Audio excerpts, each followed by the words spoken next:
This is the movement. The movement.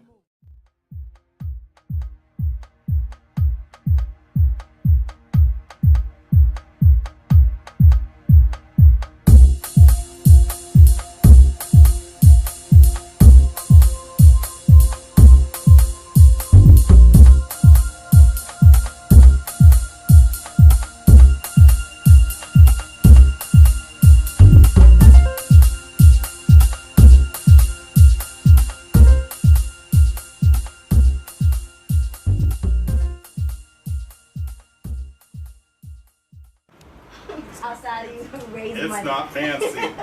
A lot of people think that it's fancy. The idea for me now is balancing my passion for film, which I love film. I'm originally from Cleveland, Ohio. They can't hear you. They can't hear me? No. I'm originally from Cleveland, Ohio, LeBron James. All right. And I've been in New York now since '94. Okay. So I did an internship at a modeling agency called Elite Model Management. I learned so much working directly with John Casablancas, who at the time was the owner of Elite. And he would say to us, you know, people believe what they see and they buy what they believe. There's no reason I wouldn't believe you until you show me you don't know what you're doing. And for me, it always I hope they heard that. Did that get picked up, Wesley? Because Yes, that it was did. some insightful shit right there. Okay, go That ahead. always really stuck with me because, again, with my passion of telling stories and telling films, working with people that are just as passionate, such as yourself, it does come through. So even though it's work, I love what I actually do. Okay. And I love working with other people that love what they do. And it's really my job to really get the best out of them, to be able to market and promote that the best way that I possibly can, and bring it to the world. And I've been doing that now for over 22 years. Wow. So I have my own company called Mega Personality. So we're a business development management company. So I find business opportunities and I develop them for folks in fashion, beauty, and entertainment. Not limited to, you know, those categories, but those are the categories that I kind of focus on. Nathan at the time is an entertainment attorney. He was my attorney when I started the business about 15 years ago. Well, longer than that now. Okay. Almost 20 years ago. You're only 20 yourself. Thank you, 22. And we've been working together. So this is his passion as a writer, as an actor. You know. And it's not faking because the idea is we know what we need and what we want to make happen, and that's all we actually have to do. So there's a lot of folks that don't really believe in my vision. So all I actually do is actually present it in a way that they say, hey, I really want to be down with that. So again, our short film that you actually saw was just a short part of the talent of all of the people that actually believe. I mean, for us to get Pauletta Washington, there's no way we didn't have the money to actually get her, but she really believed in the project. She believed in Nathan and Jania and said, hey, I would love to actually, you know, participate. And it worked. So you having already a relationship with him kind of was like, all right, that was a no-brainer. If they came to you and you didn't know them, would it have been something to take on? Like, how do you choose what kind of clients to take? Because it's not easy raising funds. No. So, you know, if you get 100 businesses on your table every week, then how do you kind of navigate which ones you can take that risk on, if that's the right word? And it is a risk. I mean, if I'm going to invest my time, I mean, I always tell people, you know, I can get my money back, but I can't get my time back. Okay. So I always have to be very, very careful on the projects that I actually work on. But I'm not investing so much in the project. I'm really investing in the person. Okay. Because again, if this is your passion, I'm not trying to live your passion. I'm only trying to support your passion. Okay. And if I can actually bring something to the table to take your project wherever you want it to actually go, and I will be able to move it a little bit further along, that's my calling. That's where I am as a producer. So yeah, I'm not always looking for the bottom line money, and money, yes, is important. Okay. But again, there are certain things that if you don't do it, it won't get done. If I don't do it, it won't be seen. Okay. And I do think that there's certain things that need to be seen. I think that there's things that need to be done. And as African American Black folks living in America today, I can't wait for somebody else to do it. I have to do it. I have a responsibility to do it. So all of these I call them hidden figures, our hidden jewels, our hidden history. If I don't tell those stories, if I don't live that, if I don't actually talk it, it's not going to actually happen. Where did that come from? Is that something you got from your parents? Is that something that I think it's a responsibility. I think it's a true responsibility. I mean, my grandmother used to take me and my sisters to go vote. She would say people died for the opportunity. There's a lot of folks that don't believe in the system, but I know that there are other folks that before me, before I was even thought of, died for having that right. So I do have a responsibility in this country to actually vote for something. If it's right or if it's actually wrong. And that, to me, that's my legacy to other folks that give me the opportunity to live in this country to do what I actually need to do today. So when you actually asked that question, did it come from my parents or I would say from my family. I get a little bit from my family, but I do think that, you know, all of a sudden you grow up and you're like, what role do I play? That role is, I'm responsible. And if I'm going to make change begins with me. Let's say it again. If I'm going to make a change, where else in the world would I want to make that change but here in New York City? Really? Yes. I think New York has just about everything. It has the abundance of all kinds of stuff. People, money, crime, you know, you name it, they got it. And I would love to, that's why I moved here, because I wanted to be a part of that. Wow. And you've enjoyed your experience here in New York? I totally enjoyed my experience. Where do you live in New York? Harlem. Oh, okay now, yes. So Harlem has changed. Yes. I mean, it changes like every 2 years, let alone, and I've been, you know, living there for just about 20. But I loved it. If there was so I want to ask you two things. I want to get a little personal. So I know as a behind the scenes person, our time gets torn, or not gets torn, gets split into many different roles. So it can be something that takes a lot, like you said, about time. How do you balance?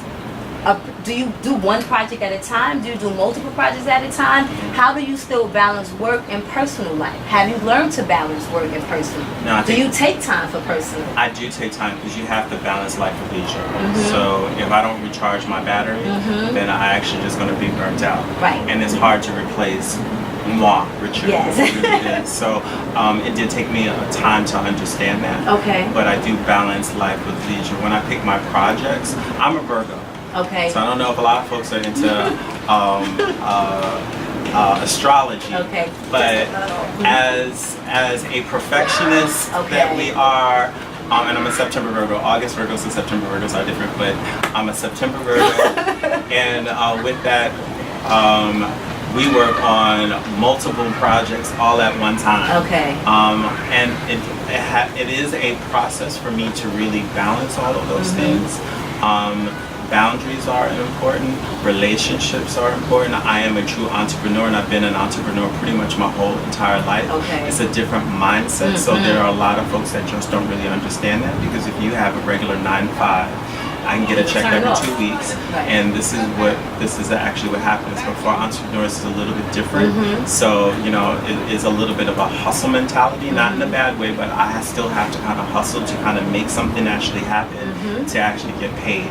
And, you know, I can't always, you know, hop on a plane and go to the Bahamas or to Jamaica with my friends. That's not the way that it works for me. But I have to make those opportunities when those opportunities present themselves to work. So personally, I am single. With the eyes rolled, right? Like I ain't happy about it, but yeah. As an entrepreneur, I have to, you know, it's even hard with my family. Like my mom is like, you never come and visit me, you don't do X, Y, and Z. So I also have to be mindful of that as well, because time is short, and I can't always ask for time back. So, you know, spending time with my nephews, my godson, with my mom and dad, you know, they just had a family reunion. Did you go? Yes, and I have to take that time out. This is family time, this is important. You know, so those are things that I have to carve out. I had to learn that. I had to learn that. When did that light bulb begin to happen for you? If you don't mind, how old are you now? I'm 49. I'll be 50 in September. It's coming up. Are you about to cross? Go ahead, baby. I already got my AARP card. Oh my. So when did that? Like, because you've been in business now almost 20 years. So when did you figure that out? Well, the first. Or begin to figure that out. Well, it was very interesting because my dad is also an entrepreneur too, but he said to me when I first started the company that I'm probably not going to hit for the first 20 years. And that's exactly what I said. I said, it ain't going to take me 20 years. I'm going to be able to do X, Y, and Z. But I realized that he was right. For me to develop the relationships that I actually had to nurture those relationships, weed out those relationships, to cherish those relationships are important. And, you know, being here in New York, you know, if you can make it here, you can make it just about anywhere. That's what they say. And it's true. And I realized that. So when I realized that it was important, I would honestly have to say when I turned 45, which was about 5 years ago. Wow. Because I was a workaholic. I really was. I would think, you know, I had to do this or whatever, and I blocked out everything, everyone I just needed to do. And then I realized that, you know what, I can easily be replaced. Nobody's, if I just disappeared, you know, life will still go on. And I had to really do some soul searching. So spiritually, I have done some soul searching. Mentally, I had to do some soul searching. You know, that's the reason my voice went down. You know, it's deep. You know, it's really deep. But also, I'm working on my legacy. So as becoming 50, what do I leave? Are people going to remember me, you know, 10, 15, 100 years after I'm gone? Right. So you're turning 50. I'm turning 50. What does that feel like? I'm excited, honestly. I really am excited. I think that I appreciate life more. I'm open to all opportunities at this point in time. So, you know, I'm going to live life authentically. Why? Were you not at one point? No, I don't think, because believe it or not, when you deal with entertainment, you know, it could get a little bit, you know, fugazi. So knowing that it's like we know supposedly we're in a version of Sodom and Gomorrah, and the entertainment business is even more. Like, to do positive things is not necessarily smiled upon. You know what I mean? It's those things that actually get challenged. They're rather fun garbage. But let us not say garbage. They rather fun stuff that necessarily may not challenge the soul. And easy. If it's easy, then, you know, I can get that. But what's not easy about, let's say 90 days, what's not easy about that? Why would something like that possibly be harder to raise money for or to get green light? But again, when you look at Hollywood, and Hollywood to me, you know, in the sense of big business, is white men, white straight still at this juncture. Even in 2017. Yeah. So if I don't have that relationship or understanding, and I'm looking at only the numbers at this point in time, is there a market for a black love story dealing with a lead woman at this point in time dealing with a certain issue that I don't know if there's a market out there for it. You know so why? I'm not going to give you the X amount of dollars that you would need to make that work. So. But while we have someone who's from Hollywood here, I want to ask you why. Okay, yes, 2017, it's still white men. Right. Okay. Why haven't the rich black folks? Why are there, to my knowledge, only 2 black production? You got Tyler Perry and you have Oprah for television. But why aren't there more black owned, or maybe not, let me say black owned, because I don't want to even make it seem like it's black stories that don't get told. Why aren't there other minority, not even minority, why aren't there other non-white big white male big movie or big houses that are funding or greenlighting movies or television? I think it's coming in time. We have a lot of wealthy black folks. It comes in time, but if you look across the board, you know, on a lot of things. I mean, we had to deal with Jim Crow for a long time. Ownership is not always in our psyche to own. So Okay. again, now we're dealing with something else. So if you look at Hollywood as a whole, I'm going to give it 110 years doing business. Okay. So that's a long time for somebody to actually create wealth on top of wealth Okay. on top of wealth. Okay. This is actually very new, and it's different for us at this point in time, because now I know I can actually distribute films differently than I Right. could 10, Right. 15, 20, Right. 30, 50 years Okay. ago. Writing stories now, I'm not just writing for one group, I'm writing for anyone in the world. So the dynamic has changed for us, Okay. and now I think that people have been creating businesses Okay. that would be able to actually work that out. I mean, for a long time, and as I said, I'm not an expert, just Okay. from the way that I actually see it. When you think of Will Smith, is a huge Yes. star at this point in time, and when he first started off with, what is it, Bad Boys? Oh, okay. Bad Boys. He wasn't the lead actor in that. No. Go ahead. Martin Lawrence was the star. Martin Lawrence was a star, and he was already working on another project. So when it was time for him to do his press junkets and go internationally, he wasn't available. Will Smith said, "I will go," Okay. but he had to pay his own way. Did? Okay. But he went because he understood, Right. if I actually go, now all of a sudden folks around the world would Okay. actually get to see and know me. Right. And do you Believe think it or that not, worked for him? Of course it did. You can actually see it today. Right. You know, again, so it's very easy for folks to discount and saying, oh, around the world, you know, black movies and black stars don't always translate the same way. So they don't get the same type of budget. I think that's bull, but Okay. that's just me. But I mean, we can say that in sports. Okay. We can say that in folks that own, you know, franchises. Right, which is, I guess, my a lot same of folks question. don't look like me that own, you know, certain franchises. So again, if we start and understand collaboration, because collaboration is important Yes, to me, sir. understanding wealth and creating wealth and what that really means, because wealth is passing generation Right. on top of generation, funds and money and foundations with your name on Right, buildings. right. You know, is different, and that's going to again take time. So even though the mindset is what has to kind of, I guess, not change or adjust, you say that because of history and what has happened to us, yes, it is valid that the mindset of ownership is not always the first thing.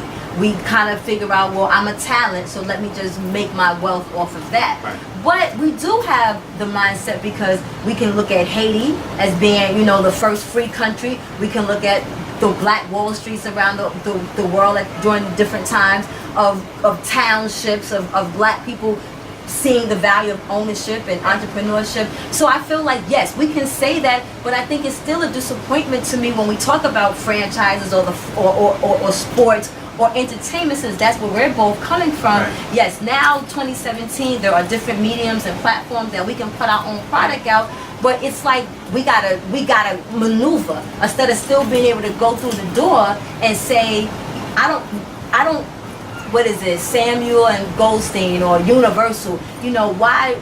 Again, my question is, why is there not more Tyler Perry production companies? Or Because I have to realize, as a whole, and I'm saying us as a community as a whole, I am why worthy. did Johnson give up his I'm company? worthy. Right. When I realize, as a community, As a community, not individually. Yeah, Gotcha. I am worthy. I'm worthy. And when we actually start to truly understand I am worthy of that, it's a totally different conversation. I don't have to ask anymore. I can walk in and say, I can make this actually happen. So how do we get that to the masses? How do you and I get This conversation that we're having right now, I think it's important. Really empowering people, young and old. A lot of folks are really into young folks, but young folks have to be mentored. I love millennials, but again, I love millennials because they really do have that drive of I can do it.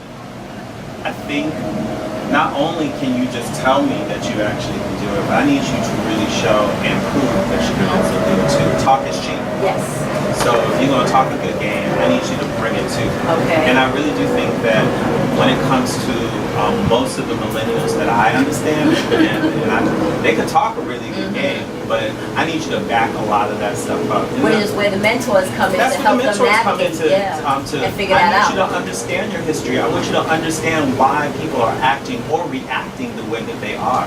I mean, it just takes time for you. I mean, I'm a marketer at heart. I want the data. I want to understand. I want to know. I want to be able to see how we would be able to manipulate, how we'd be able to measure it, how to, all of that. Right. Quantify what's actually going on. And the opportunities, to me, are there. Okay. And outside of this country, too. So, almost 20 years later, and you're starting to see it come.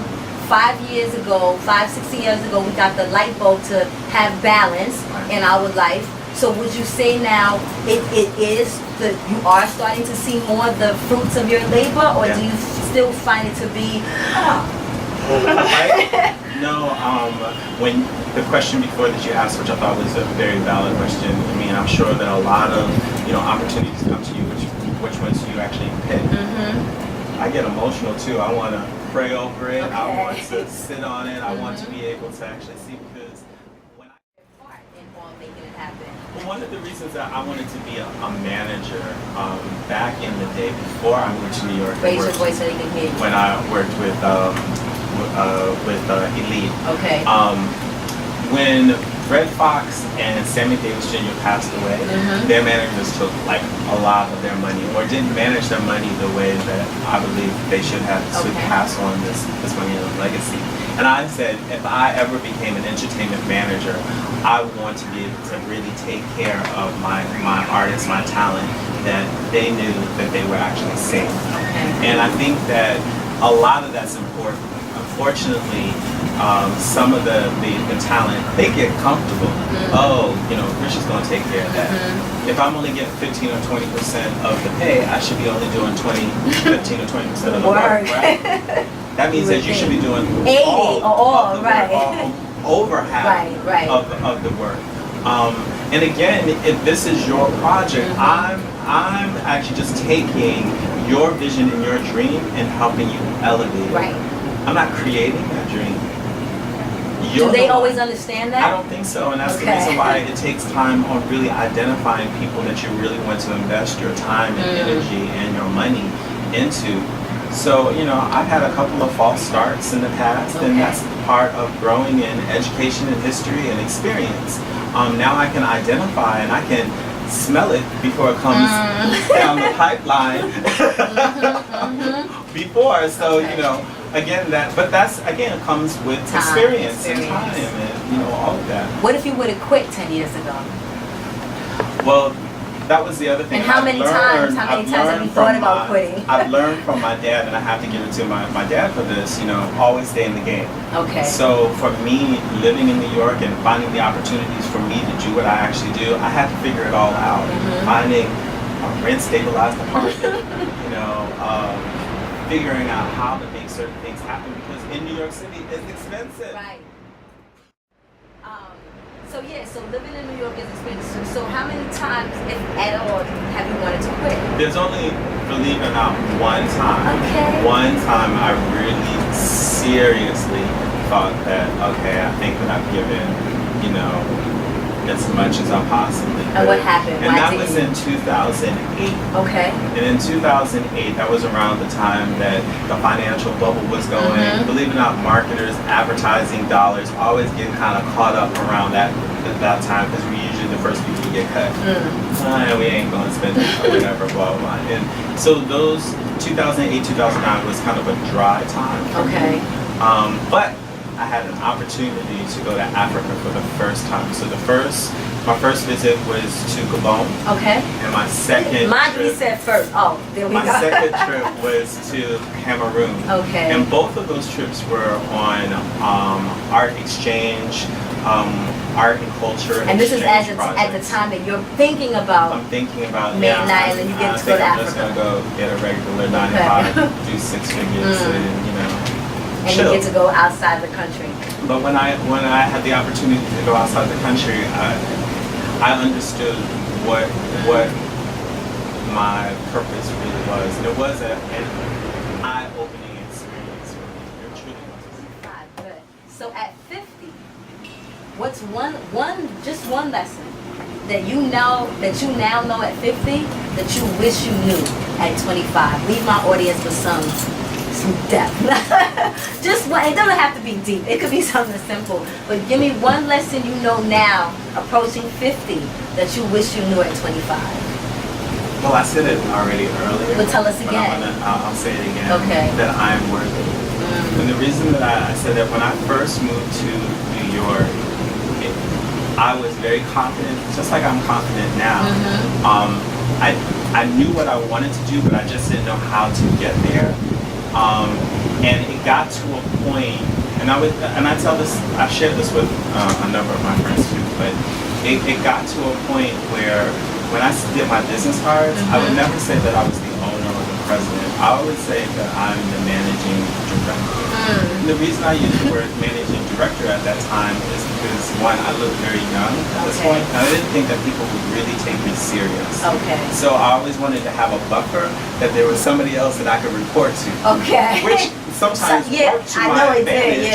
Because again, folks would be talking to me like, well, you know, get your boss on the phone and blah, blah, blah. But it gave me a chance to see how they interacted with me if I wanted to even do business with them. I still do that to this day too.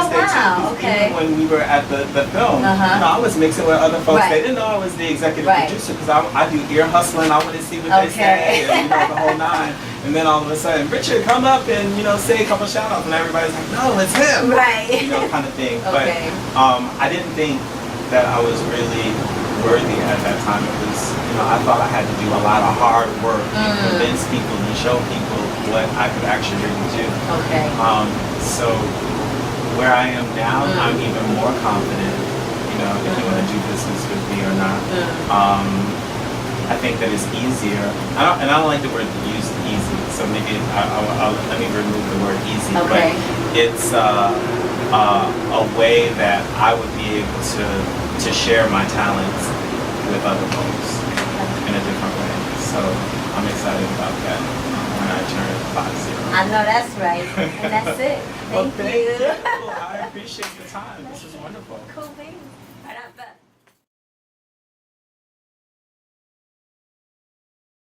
This is the movement.